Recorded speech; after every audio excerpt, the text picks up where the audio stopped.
নবী ডেকে বললেন, ইয়া বেলাল আনফিক ইয়া বেলাল লা তাখশা মিন যিল আরশি ইকলালা। ও বেলাল, আল্লাহর রাস্তায় দান করো, কারণ আমার আল্লাহর ধনভাণ্ডারের কমতি নাই। সাইয়েদনা বেলাল রাদিয়াল্লাহু তাআলা আনহু সবচেয়ে গরিব। শুনতেছেন? বুঝতেছেন? সবচেয়ে গরিব। ডাউন পার্টটা ঢাকার মতো একটা গার্মেন্ট ছিল, একটা কাপড়, এটা পেঁচায় আসতো, নামাজ পড়তো।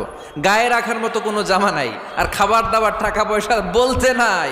ওই সাহাবীরে বিষ্ণু ইসলাম বললেন, আনফিক বেলাল, বেলাল তুমিও দান করো, তুমিও দাও, দানের হাতকে প্রশস্ত করে দাও। আনফিক ইবনা আদম উনফিক আলাইক, হে বানি আদম দাও, দিলে আমি তোমারে দেব।